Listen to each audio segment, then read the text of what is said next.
Tree operator का exam हुआ है बिहार विधान परिषद में। उसका क्वेश्चन देखेंगे कि किस लेवल का क्वेश्चन था और इसका आंसर क्या होगा। साथ में एक्स्ट्रा फैक्ट भी देखते जाएंगे ताकि आपको आने वाले एग्जाम में हेल्पफुल रहे। और आपका कितना स्कोर रहा आप जो है कमेंट बॉक्स में कमेंट करके बताइएगा। उससे पहले चैनल पर जो पहली बार आए हैं चैनल को सब्सक्राइब करके बेल आइकन को दबा लीजिए ताकि इस तरह की नोटिफिकेशन आप तक आसानी से पहुंच जाए। टेलीग्राम व्हाट्सएप ग्रुप में नहीं जुड़े हैं तो दोनों पर जुड़ जाइए, दोनों का लिंक जो है इसी वीडियो की डिस्क्रिप्शन में मिल जाएगा। वहाँ सारी वीडियो का लिंक शेयर कर देते हैं, साथ ही साथ कोई वैकेंसी आती है तो वहाँ आपको अपडेट मिलेगा और आज का भी पीडीएफ जो है वहाँ पे आपको देखने को मिलेगा। तो चलिए स्टार्ट करते हैं, देखते हैं क्या क्वेश्चन आया हुआ था 19 अगस्त को डाटा एंट्री ऑपरेटर का जो एग्जाम हुआ था उससे। वो आपको हेल्पफुल रहेगा आगे भी जो एग्जाम बिहार में जितने भी एग्जाम होंगे उसमें जो है आपको देखने को मिल सकता है डायरेक्ट क्वेश्चन या इसका एक्स्ट्रा फैक्ट देखते जाएंगे तो वो भी आपको हेल्पफुल रहेगा। पहला जो था आपको क्वेश्चन था कि मोचा चक्रवात जो 2023 में हुआ था किस देश को प्रभावित किया। तो मोचा चक्रवात जो है किस देश को प्रभावित किया था, तो ये बांग्लादेश और म्यांमार को प्रभावित किया था। ये मोचा चक्रवात कब हुआ था, 2023 में हुआ था, 14 मई को 2023 में ये मोचा चक्रवात हुआ था। नेक्स्ट है कि 2023 में लीबिया बाढ़ किस तूफान के कारण आया था। ये जो है आपको बताना है कि लीबिया का जो बाढ़ आया था वो किस तूफान के कारण आया था, तो ये डेनियल के कारण आया हुआ था, जो कि 2023 में जो हुआ था 10 से और 11 सितंबर का आया था लीबिया बाढ़, जिसमें बाढ़ आ गया था, इसमें लगभग 5,000 से अधिक आदमी जो है मारे गए थे। तो सुंदरबन डेल्टा में बाढ़ का खतरा हमेशा क्यों रहता है, ये आपको बताना है। इसका ऑप्शन जो है ऑप्शन दोस्तों क्लियर नहीं किया हुआ था, लेकिन ये जो है क्वेश्चन का जो आंसर होगा कि सुंदरबन डेल्टा में बाढ़ का खतरा हमेशा इसलिए रहता है क्योंकि ये जो है बहुत ही निचले स्तर का क्षेत्र है और इसमें क्या होता है कि बारिश, उच्च ज्वार आता है, चक्रवात आता है, इसके कारण अक्सर जो है बाढ़ का खतरा हमेशा रहता है। अगला प्रश्न है कि यूएनडीआरआर का पूर्ण रूप क्या है, ये आपको बताना कि यूएनडीआरआर का पूर्ण रूप क्या है। तो इसका जो है अगर इंग्लिश में बात करें यूएनडीआरआर का जो है पूर्ण रूप United Nations office for disaster risk और reduction. United Nations officer for disaster risk reduction, इसका मतलब हुआ हिंदी में मतलब हुआ संयुक्त राष्ट्र आपदा जोखिम न्यूनीकरण कार्यालय। इसका हेडक्वार्टर कहाँ है, मुख्यालय कहाँ है, तो इसका मुख्यालय जो है जेनेवा में, स्विट्जरलैंड में, जेनेवा स्विट्जरलैंड में इसका जो है मुख्यालय है। अगला प्रश्न देखते हैं कि भारत भूटान में, ये क्वेश्चन अधूरा था दोस्तों तो ये क्लियर नहीं हो पाया कि क्या क्वेश्चन था। नेक्स्ट है कि मायोपिया को दूर किया जा सकता है किससे। तो मायोपिया जो है जनरली होता है क्या, निकट दृष्टि दोष से। निकट दृष्टि दोष में क्या होता है कि आपको अवतल लेंस का यूज किया जाता है, उसमें क्या होता है दूर का वस्तु दिखाई नहीं देता और नजदीक का वस्तु दिखाया जाता है निकट दृष्टि दोष में। दूर दृष्टि दोष में क्या होता है कि नजदीक का दिखाई देता, दूर का दिखाई देता है, नजदीक का दिखाई नहीं देता, ये हो गया दूर दृष्टि दोष, इसमें उत्तल लेंस यूज होता है। और अवतल लेंस में क्या होता है कि दूर का दिखाई नहीं देता और नजदीक का दिखाई देता है, ये हो गया निकट दृष्टि दोष। तो मायोपिया को दूर करने के लिए अवतल लेंस का यूज किया जाता है। नेक्स्ट है कि अस्थायी चुंबक किससे बनाया जाता है। तो अस्थायी चुंबक जो है कोबाल्ट स्टील से बनाया जाता है, स्टील से बनाया जाता है अस्थायी चुंबक, कोबाल्ट स्टील से बनाया जाता है। नेक्स्ट है कि रबर के वाल्कनीकरण के लिए किसका प्रयोग होता है। तो रबर के वाल्कनीकरण के लिए सल्फर का यूज होता है, रबर के वाल्कनीकरण के लिए सल्फर का यूज किया जाता है, प्रयोग किया जाता है। परमाणु रिएक्टर में मॉड्यूलेटर का कार्य क्या होता है, ये आपको बताना है। तो ये क्या करता है, न्यूट्रॉन की गति को धीमा कर देता है। तो ये ऑप्शन जो भी ऑप्शन में होगा ये आपका राइट आंसर हो जाएगा। अग्निशामक में किस गैस का प्रयोग किया जाता है। तो अग्निशामक में आपको जो है CO2 ऑप्शन दिया हुआ था, CO2 दिया हुआ था। अगर N2 भी ऑप्शन दिया होगा तो वो भी सही होगा। ये कार्बन डाइऑक्साइड और नाइट्रोजन दोनों होता है, तो CO2 और N2, लेकिन ऑप्शन के अकॉर्डिंग CO2 इसका राइट आंसर हो जाएगा।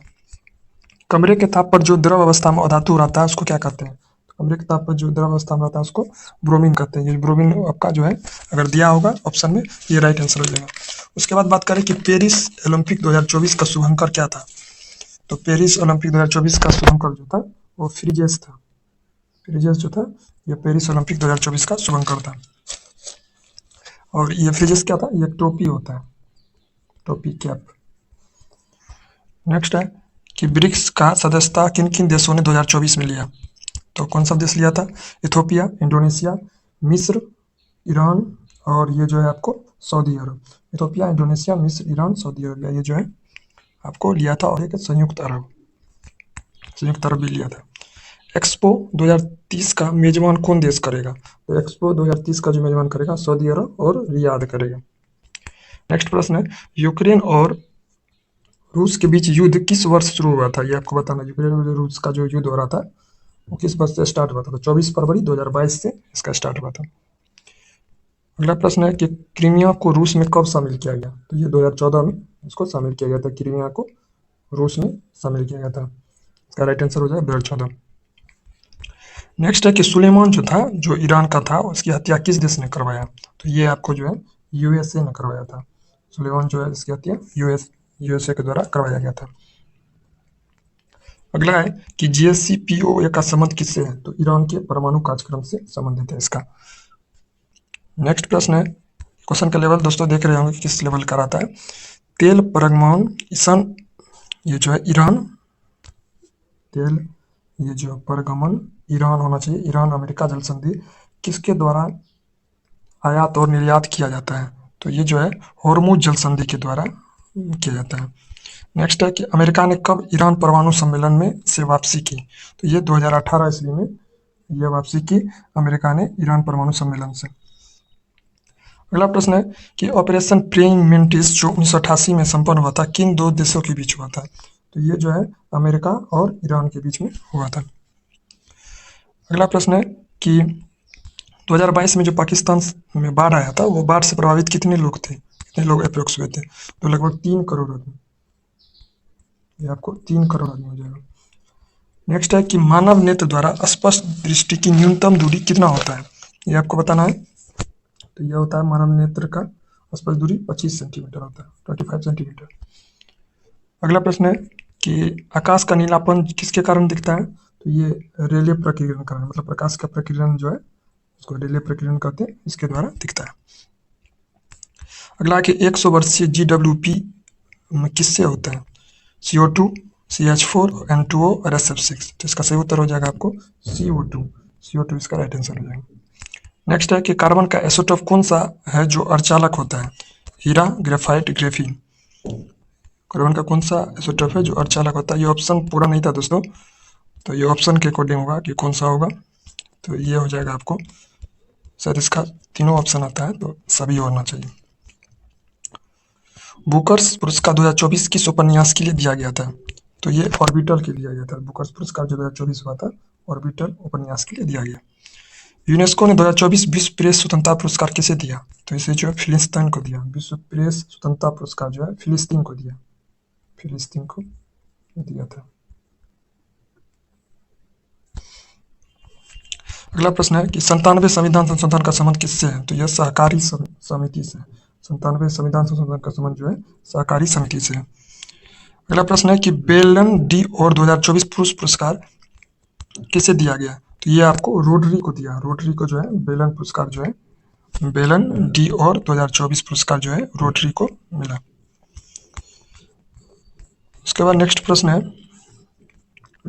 कि पुलित्जर जो साहित्य के 2024 में दिया गया था वो किसको मिला था?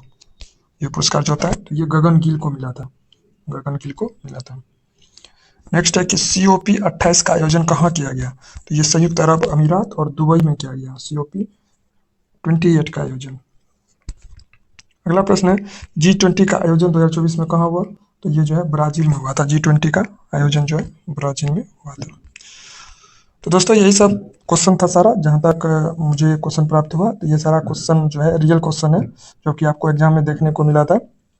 आपका कितना स्कोर है कमेंट बॉक्स में कमेंट करके जरूर कमेंट कीजिएगा, और वीडियो पसंद है तो वीडियो को लाइक कीजिएगा, ज़्यादा से ज़्यादा लोगों के बीच शेयर कीजिएगा। मिलते हैं नेक्स्ट वीडियो में। Thank you for watching.